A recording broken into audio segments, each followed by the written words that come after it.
All right, welcome back to the deep dive. We always try to cater our deep dives to your specific interest, and I know our listeners are a pretty philosophically minded bunch. That's right. So I think you're going to love today's subject. We're going all the way back to the 13th century, to the world of Roger Bacon. Ah, Roger Bacon. Yeah. Really fascinating figure. Now, I know when you hear the name Roger Bacon, you might think, mad scientist, right? That sort of stereotypical image. Yeah. But what we're going to do today is look at him through a very specific lens, a philosophical lens. Exactly. And Bacon, who lived most of the 13th century, born somewhere around 1214, 1220, and died in 1292, was a Master of Arts and a Franciscan friar. Really immersed in the intellectual life at the University of Paris, which, was kind of the center for all this rediscovery of Aristotle that was happening. Right. But his interests were so broad. I mean, he was working in what we would now call natural philosophy, but also fundamental questions of metaphysics, all the intricacies of language, even the science of optics. Yeah, and it's not like he was just, a dabbler. He produced so much work. We're talking about detailed commentaries on Aristotle, and that was kind of like the core philosophical text of the day, right? Oh, absolutely. Significant works on logic, grammar, and then later on, these massive treatises like Opus Maius, Opus Minus, Opus Tertium. Yeah, Opus Maius, huge work, a real kind of culmination of his thinking. Yeah, so, for us today, and I think especially given our listeners' philosophical leanings, our deep dive is going to be about really getting into this body of work, right? Yeah. And extracting some of those core philosophical insights. So we're going to be looking at his metaphysics. How did he understand the nature of reality? His epistemology. What did he think about how we acquire knowledge? His contributions to logic.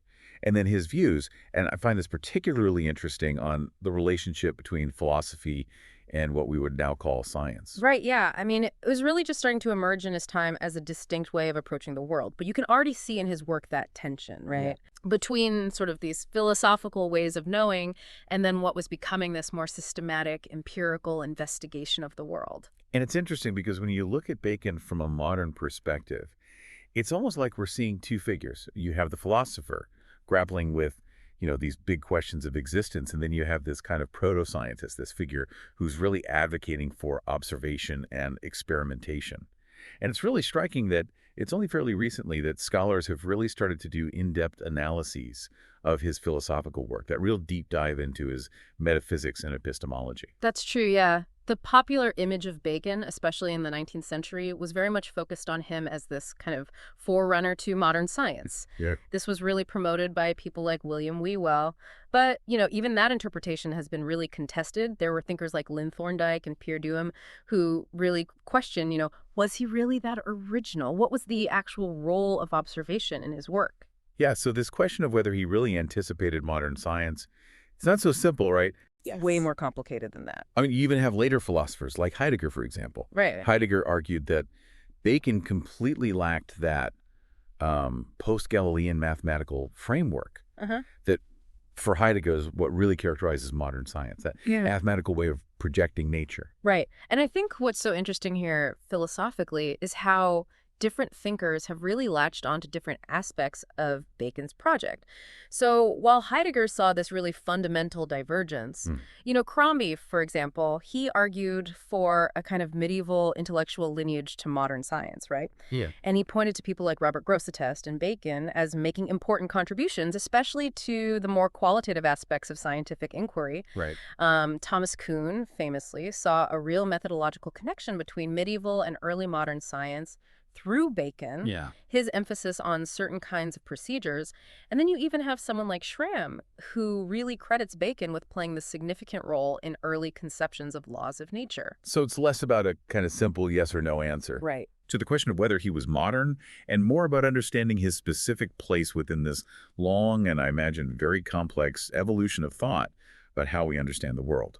Exactly. I think the prevailing view in scholarship now, and this is due in no small part to the work of David Lindbergh, is that we really need to understand Bacon as a figure of his time. As a 13th century thinker, he was a philosopher, a natural scientist, and a theologian.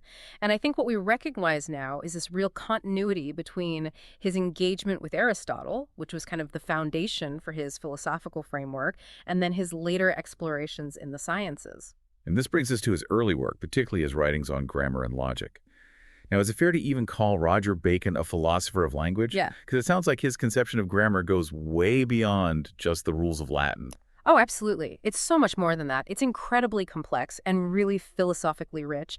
It starts with the practicalities of Latin, of course, but it extends to what he calls rational grammar, which you could think of as a kind of universal linguistics. And it's deeply connected to his broader theory of signs and this idea that he has of the vis verborum, the power of words. His Summa Grammatica is a really good example of this. All right, so let's talk about the Summa Grammatica. What are some of the core ideas there? I understand it's actually linked in surprising ways to Aristotle's physics. Right. So what's really interesting here from a philosophical perspective is that Bacon grounds grammatical structures in the framework of Aristotelian physics. Okay.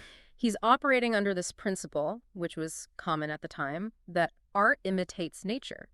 And he basically uses physical concepts to redefine and understand grammatical categories. So, for example, he sees the construction of words and sentences as being analogous to movement in the physical world. Okay. So the verb, as the central element of a sentence, signifies action. And therefore, it requires two termini, like a beginning and an end point, right? He even reinterprets grammatical cases through this lens. So the accusative case, for instance, expresses that terminus et quem, the destination of the movement. Wow, that's a really innovative way to think about language. It is. It suggests that these rules of grammar, they're not just these arbitrary social conventions, they're somehow grounded in something more fundamental. Right, exactly. And this allows him, to move to a more abstract level and formulate these general rules for how different grammatical categories can be combined. Okay. So he looks at, for example, why certain types of words, like participles and infinitives, aren't stable enough to function as those termini of motion. Interesting. He even tackles grammatical agreement using this idea from Aristotle that the action is in the patient as in a subject. And from this framework, he then develops this idea of dependence between grammatical elements, which becomes really central to his analysis. Dependence. So how does that work? Yeah, so this notion of dependencia becomes this organizing principle. So, for example, the natural dependence between a substance and its accident is reflected in the way adjectives are constructed in relation to nouns. But perhaps the most philosophically significant aspect of his grammatical work is this idea of what we call an intentionalist analysis. Intentionalist. So you're saying that the speaker's intention, what they're trying to say, actually matters. It's crucial, yeah. So for Bacon, the correctness of a statement, whether it's meaningful or not, it's not just about following grammatical rules. It's also about whether the statement actually conveys what the speaker intended to say, their intentio proferentis. That's pretty radical for the 13th century. It is. And he goes so far as to say that sometimes to express a precise idea, you might have to deviate from standard grammatical conventions. Right. He even argues that elliptical expressions, where you're omitting words, they have this underlying capacity to be expanded upon. So the rule-governed nature of language extends beyond just, common usage. Yeah. He really sees language as this tool that humans have created and use, this very voluntarist and instrumental conception. And it even connects to some of his ideas about the magical power of words. The magical power of words. Yeah. This is something he explores drawing on people like Al-Kindi. Okay. And this is in the Summa Grammatica. He touches on it there. Right. He also develops it in his Moralis Philosophia in relation to communication. But the basic idea is that, language can have this efficacy in the world that goes beyond just communicating information. Right, so it actually has the power to do things. Right, exactly. Now, alongside this really detailed work on grammar, Bacon was also deeply engaged in the logical theories of his day, and in particular, what we know as terminus logic. Terminus logic. Okay, so what was that all about? What were they focused on? So basically, terminus logic, as practiced by Bacon and his contemporaries, it involved this semantic analysis of natural language. So in their case, that was primarily Latin, right? But it was grounded in the principles of Aristotelian logic, especially Aristotle's Sophisticae Elenchi and Perihermenius. Right. And the big concern was with the truth conditions of propositions. Under what conditions does this statement hold true? Okay. And this led to what we might call a very context-sensitive approach to logic. So context sensitive meaning that the actual meaning of a statement can change depending on how the terms are being used in that specific context. Exactly. And the doctrine of supposition was absolutely central to this approach. So the idea was to resolve ambiguities in language Right. by looking at the actual function and reference of a term in a particular proposition.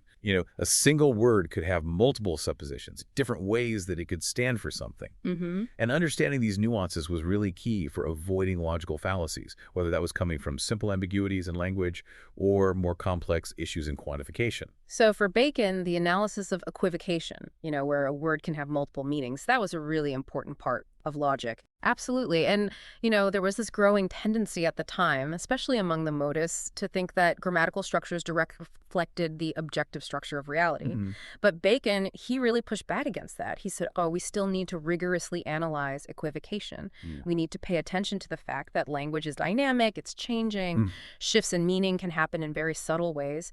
And this led him to advocate for a more contextual analysis of language, what we might call a more pragmatic approach, where you prioritize actual use in specific situations over just relying on these abstract grammatical rules. Okay. So how does his work, the Summa de Sophismatibus et Distinctionibus, fit into all of this? Yeah, so the SSD, as it's often called, it belongs to the genre that was really popular in Paris in the first half of the 13th century. These Distinctiones, Sophismatum, Okay. and these were essentially texts that provided this framework for engaging in logical disputations, particularly involving sophisms, these arguments that appear to be logically sound but actually contain some kind of hidden flaw. Right. And Bacon's SSD is really focused on laying out the specific rules and distinctions you need to analyze these tricky arguments Okay. and establishing the context for their application. And he also gets into the logical conditions for using syncagogoriematic words. So these are words like all, some, not. Words that don't have this fixed, independent meaning, but they modify the terms that they're attached to. It sounds like a really practical guide for anyone doing philosophy at the time. Oh, absolutely. If you're going to get into those debates, you got to know these rules. We got to know how to analyze these arguments. Right. Yeah, absolutely. And within the SSD, Bacon actually develops this really interesting analysis of the production of speech. Okay. So he considers sentences like, every animal is either rational or irrational. Now, some of his contemporaries, they relied on this theory of natural sense Okay. to explain how we understand sentences like that, Mhm. that there's just this inherent order in the terms. But Bacon insisted that no, we need to take into account the speaker's intention, the specific linguistic expression, and the process of interpretation on the part of the listener. So he's saying that the meaning isn't just automatically present in the words themselves. Exactly. He argues that, the linguistic expression is necessary, but it's not sufficient on its own. Mm-hmm. We need to consider the underlying mental proposition, the thought that's being expressed. Right. And, for both the speaker and the listener, arriving at the intended meaning involves this active process of interpretation. Okay. And this emphasis on the speech act, on this dynamic interplay between the speaker, the hearer, and the expression itself, this really foreshadows his more developed theory of signs that he gets into later on. So we can really see those seeds being planted in this early work. Absolutely. Now, shifting gears a little bit, Bacon was also one of the early teachers of Aristotle at Paris, right? So how did he engage with these foundational texts? Yeah, he was. He, along with Richard Rufus of Cornwall, was really among the first to introduce the full scope of Aristotle's natural philosophy and metaphysics at the University of Paris. Right. And this was in the mid-13th century. Mhm. And, recent scholarship on Richard Rufus, especially his commentary on Aristotle's physics, has been really insightful. In particular, the scholar Riga Wood has argued very convincingly that Rufus actually had a significant influence on Bacon's own interpretations of Aristotle. So it's not like Bacon was just taking Aristotle straight. No.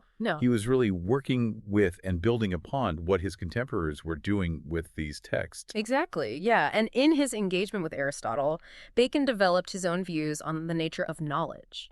So he made this key distinction between what he called imperfect and confused knowledge, which you could think of as this kind of innate inclination towards truth and goodness that we all have, Mm-hmm. versus this explicit rational knowledge. And this would include knowledge of, scientific principle and the conclusions that you could derive from them through logic. And how did he understand the role of experience in acquiring this explicit rational knowledge. Yeah, so he made this distinction between experientia and experimentum. Okay. So experientia refers to just direct sensory perception of individual things, something that all animals have. Right. But experimentum, which he defines as a systematic science of general principles derived from experience, Oh. that is unique to human beings. And from him, it's really the source for uncovering these fundamental scientific principles. Okay. So once you've established these principles through experimentum, then scientific knowledge can progress through logical demonstration. Almost sounds like an early form of empiricism. Yeah. Precursor to his later emphasis on experimental science, but maybe with a little bit of a different emphasis on how we arrive at those initial principles. Right, exactly. I mean, later on, around 1267, he really develops this concept of scientia experimentalis, experimental science, much more fully. And he talks about the importance of experimental verification, even for conclusions that have been proven through demonstrative logic. Okay. But in this earlier period, he's really focused on experience as the foundation for both the practical arts and the theoretical sciences. Now, when we get to his metaphysics and his engagement with Aristotle, I think his understanding of fundamental concepts like matter is particularly noteworthy for a philosopher. Matter. Yeah. I mean, that seems so basic, Right. but it's caused so much philosophical debate over the centuries. It has. I mean, what is matter? Yeah. And Bacon, in his later work, especially the Communia Naturalium, gives this incredibly nuanced account of matter. He outlines 6 different meanings of matter. 6. 6, yeah. So these range from understanding matter as the subject of an action. So, for example, wood is the matter for a carpenter making something, Okay. to matter as a constituent of composite substances, to its potential to become a complete entity, to its capacity to undergo change, to its relation to universals as the principle of individuation. So what makes an individual thing distinct from other things, and even to this more common understanding of matter as, something coarse and tangible, like the difference between earth and fire. Okay, so matter wasn't just this one thing for him. No, not at all. And he also saw form as having this kind of priority over matter, as being the ultimate goal of generation, the thing that perfects the material substrate. Now, for Bacon, matter isn't just this passive potentiality. It possesses this incomplete substantiality in its own right. And this places him in this really interesting position relative to other thinkers of his time. Okay. So he's somewhere between the material monism of someone like David of Dinant and Aquinas' view of matter as this pure potentiality that doesn't have any actuality on its own. And then what's really interesting is he even talks about spiritual matter. Spiritual matter. That sounds like a contradiction. It does, yeah. I mean, how can matter be spiritual? Yeah. But I think it shows the complexity and the subtlety of his thought and how deeply he was engaging with the philosophical and theological debates of his time. And his views on matter would go on to have a significant influence on other Franciscan thinkers. Right. And just more broadly on discussions about the nature of matter in the late 13th, early 14th centuries. Now, what about the problem of universals and individuation? This has been a huge issue in philosophy for centuries, right? It has, yeah. Where did Bacon stand on that? So Bacon actually treats universals and the principle of individuation a little bit differently in his earlier and later works. Okay. So in his writings from the 1240s, he makes a distinction between the real universal and the mental universal. Okay. And he argues that the basis for scientific objectivity lies in these real universals, not just in our subjective concepts. So he wasn't a nominalist, at least in these early writings. No, he's not saying that universals are just names. Okay. He's not a Platonist either, though. He doesn't think that universals exist in this separate, independent realm. Okay. Instead, he holds that real universals exist in and with individual things. Okay. They arise from this common matter and form, and they don't need immediate individuation. He argues against the view that universals are just constructed by the mind. For him, they're prior to the act of knowing. It's this shared nature that individual things participate in. But it sounds like his view changed later on. Yeah, in the Communium Naturalium, it shifts a little bit. Okay. So there, he introduces this idea of universal nature as a kind of governing force that's diffused throughout the cosmos, and it supervenes on the individual natures of particular things. But he also really emphasizes the ontological priority of the individual over the universal. And this may have been partly due to his theological commitments. Right. He famously says that one individual excels all universals in the world. So a real shift in emphasis there. Yeah. Highlighting the importance of particular existence. Now, what about his understanding of the soul and of the mind. Yeah, so in his early works, Bacon views the soul as a spiritual substance that's united with the body. Okay. It possesses both a potential intellect and an agent intellect. Mm-hmm. But notably, without this Avicennian separate agent intellect, So, yeah. he also proposes this idea of a confused innate knowledge. But for him, this isn't about Platonic forms. It's Right. more like a disposition and inclination towards truth. Okay.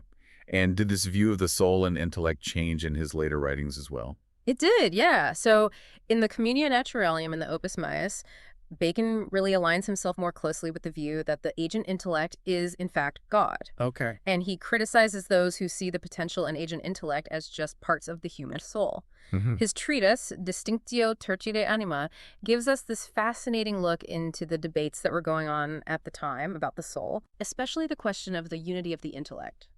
This was a big issue in relation to the Averroist interpretation of Aristotle. Right.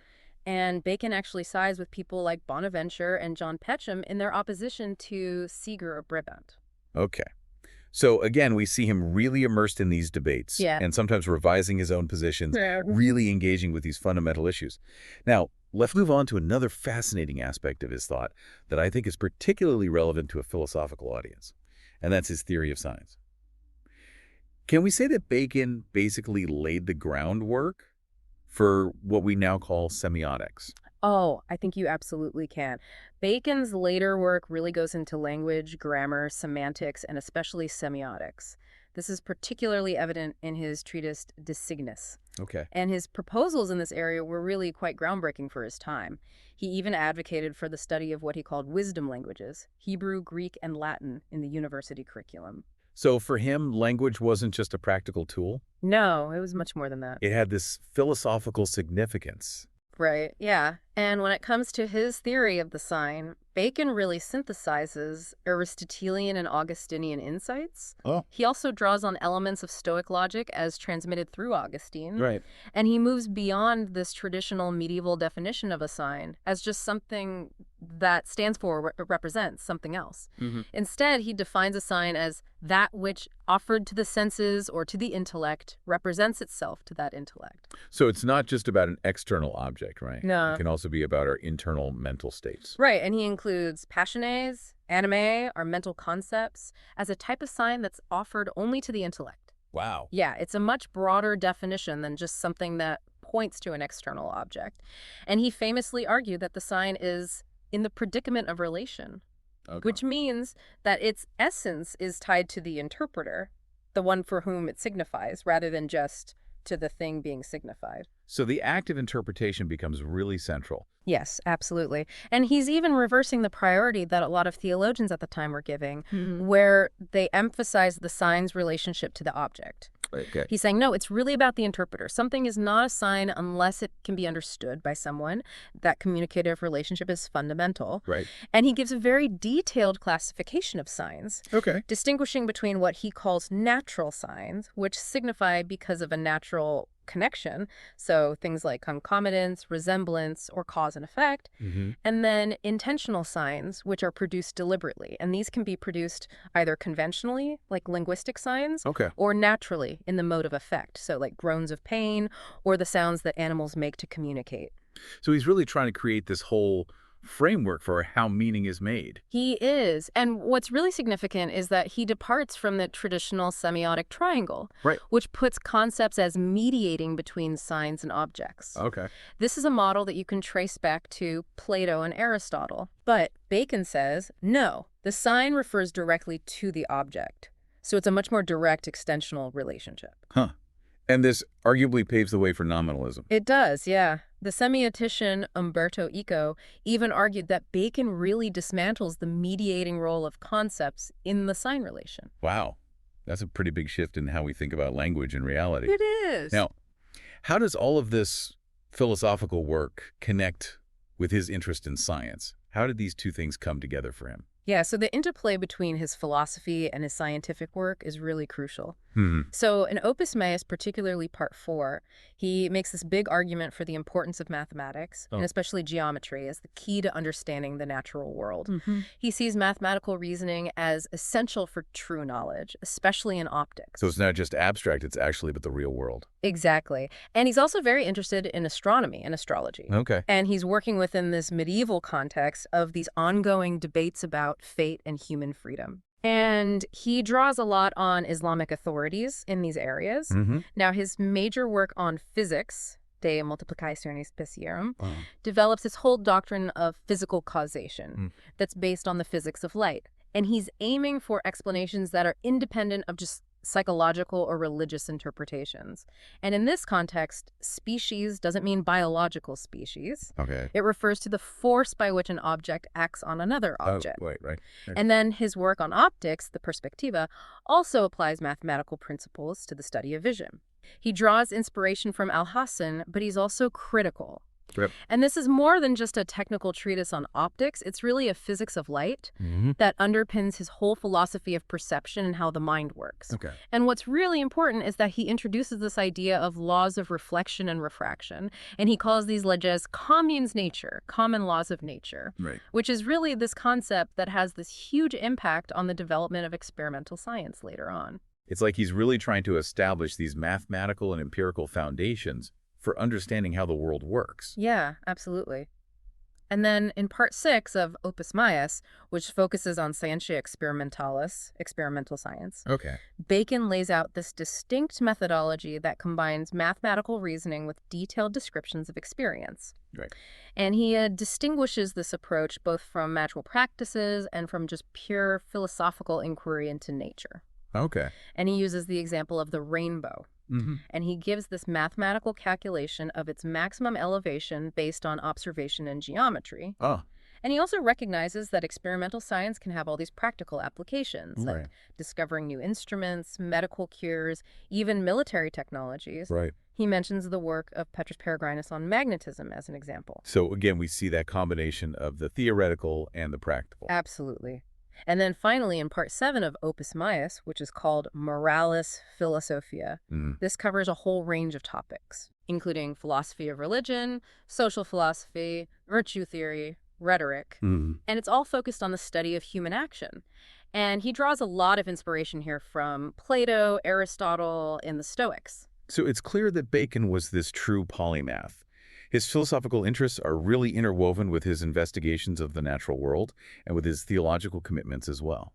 Absolutely. I mean, he was a complex figure. Mm. And his work, even though it's rooted in this 13th century context, continues to raise these really fundamental questions about knowledge, about language, about reality, and about the relationship between all these different disciplines. So as we wrap up this deep dive into Roger Bacon for our philosophical listeners, I want to leave you with this. Given Bacon's efforts to bridge the gap between philosophy and experimental science, how might his approach, which he developed centuries ago, inform our contemporary discussions about the role of science in understanding not just the world around us, but our own place within it? I think that's a question that's worth pondering. I agree. It's a question that has a lot of resonance for us today. It does, and it's a good place to leave it. So thanks for joining us on The Deep Dive. Thanks for having me. We'll see you next time.